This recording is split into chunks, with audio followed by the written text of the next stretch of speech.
Hello दोस्तों, कैसे हैं आप सब। हमारी कहानियाँ देखने के लिए हमारे चैनल को सब्सक्राइब कीजिए और हाँ, बेल आइकन दबाना मत भूलिएगा। यह कहानी जयपुर में रहने वाले एक परिवार की है।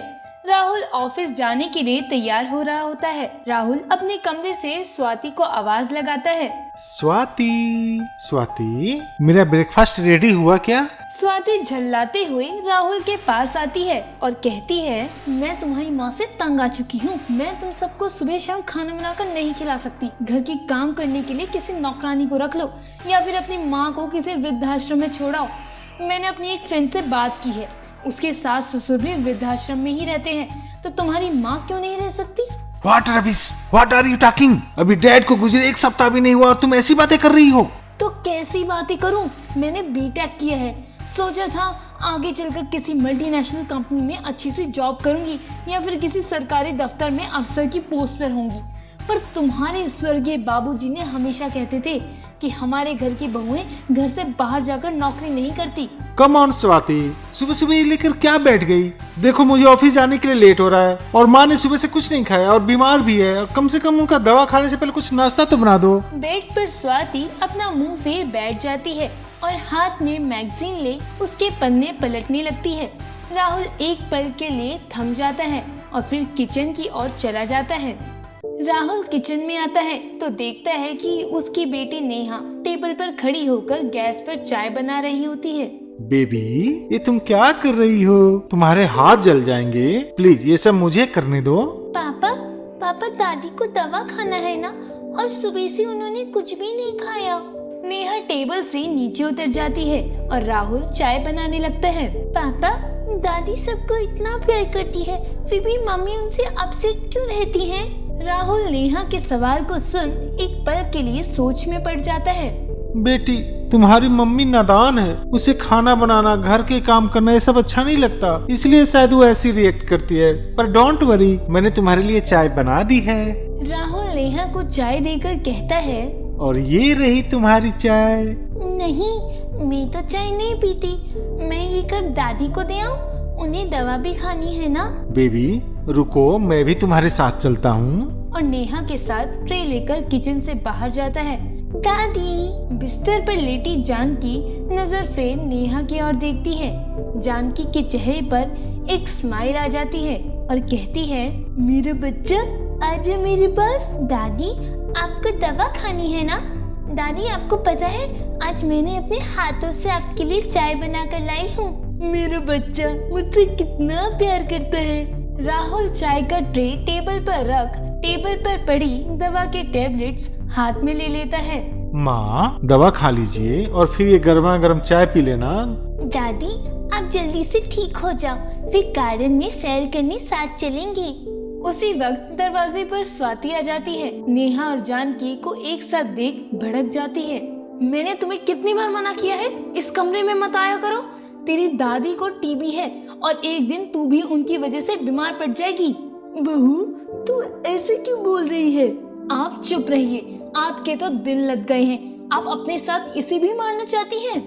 राहुल स्वाति की ओर चिल्लाते हुए स्वाति, उसके गालों पर जोर से चांटा मारता है। स्वाति अपसेट हो नेहा के हाथ को ले जाने के लिए पकड़ लेती है। नहीं, मुझे दादी के पास रहना है।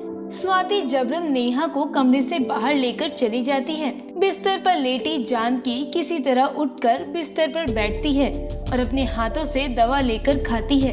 तभी राहुल कहता है, माँ, आप तो जानती हैं स्वाति थोड़ी जिद्दी किस्म की लड़की है, लेकिन वो दिल की बुरी नहीं है। क्या है ना माँ, वो अकेले किचन में सबके लिए खाना नहीं बना पाती है। आप थोड़ा बहुत भी उसका हाथ किचन में बटा दें तो उसके लिए भी अच्छा रहेगा। बेटा, मैं तेरी माँ हूँ और सब जानती हूँ।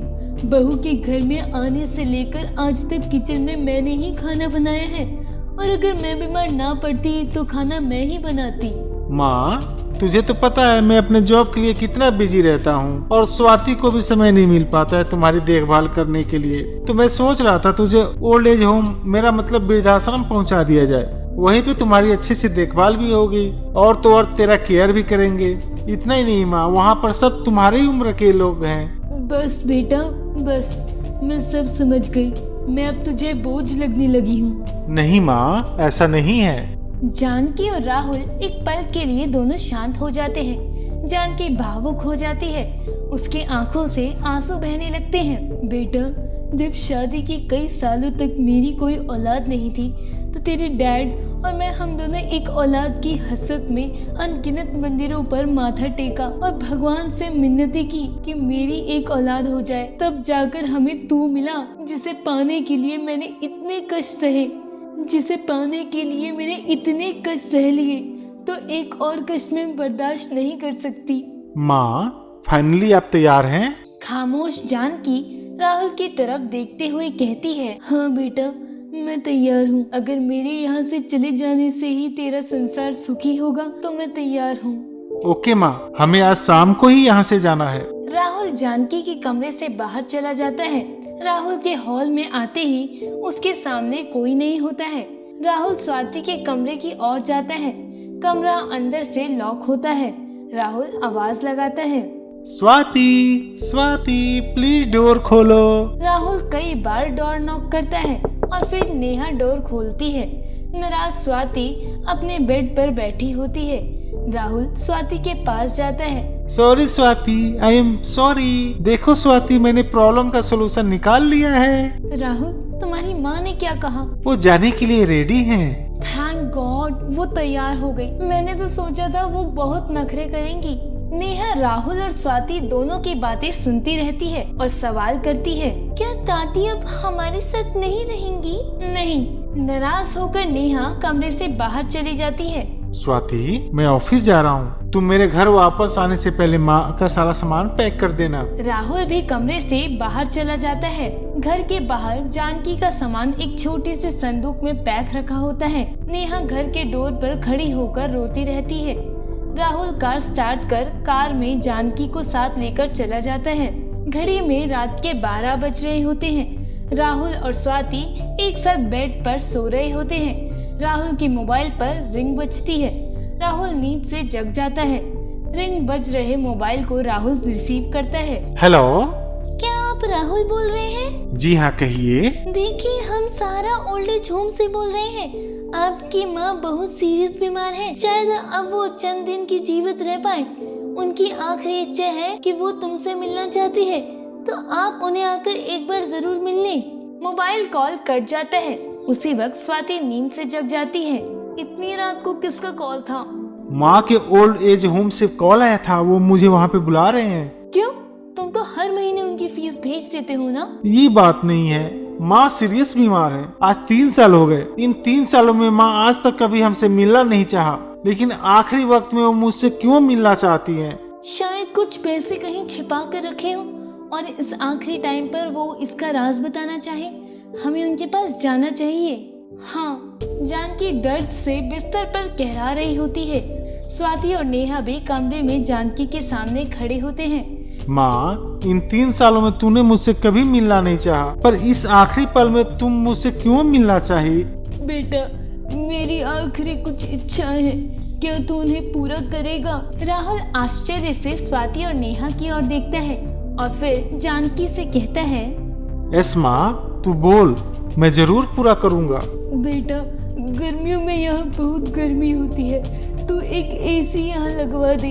और यहाँ का पानी भी बड़ा खराब है, तू एक फ्रिज भी लगवा दे यहाँ। राहुल और स्वाति दोनों बड़े हैरानी से जानकी की ओर देखते हैं। माँ, तूने इन 3 सालों में कभी कोई चीज की डिमांड नहीं की, लेकिन इन आखिरी वक्त में तू इनका क्या करेगी? बेटा, अब ये मेरे काम नहीं आने वाला। मुझे तो इस बात की चिंता है कि तू कैसे बिना इन सब के रह पाएगा। इनकी जरूरत अब तुझे पड़ने वाली है, जब तेरे बच्चे तुझे यहाँ लाकर छोड़ जाएंगे तब। राहुल के हाथ से जानकी का हाथ छूट जाता है और जानकी की सांसें रुकने लगती हैं। आखिरी सांस लेते हुए जानकी अपना दम तोड़ देती है। राहुल के आंखों से आंसू बहने लगते हैं। हमें माफ कर दो माँ, हमसे बहुत बड़ी भूल हो गई। मैं समझ नहीं पाया कि जो हम आज आपके साथ कर रहे हैं कल हमारे साथ भी हो सकता है। माँ, मुझे माफ कर दो माँ, मुझे छोड़ के मत जाओ माँ, प्लीज प्लीज मुझे माफ कर दो माँ। माँ ही वो होती है जो हमें इस संसार में लाती है, अपने खून पसीने से हमें सींचती है। खुद भूखी रहती हैं पर हमें अपना दूध पिलाती हैं, दुख दर्द सहती हैं पर हमें जिलाती हैं। इस ऋण को हम उतार नहीं सकते, पर अपने कर्तव्य का पालन करके उनके प्रति अपना प्यार तो जाहिर कर सकते हैं। माँ, तेरे चरणों में 100 बार नमन करती हूँ। एक बार क्या 100 बार जन्म लेके भी तेरा ऋण नहीं चुका सकती हूँ। हमें उम्मीद है आपको इस कहानी से ज़रूर कुछ संदेश मिला होगा। आप अपने बहुमूल्य कमेंट करके हमें ज़रूर बताएं। धन्यवाद। दोस्तों, अगर आपको ये कहानी पसंद आई हो तो हमारे चैनल को सब्सक्राइब कर लें, बेल नोटिफिकेशन दबा लें और कमेंट करके ज़रूर बताएं कि आपको ये कहानी कैसी लगी। धन्यवाद।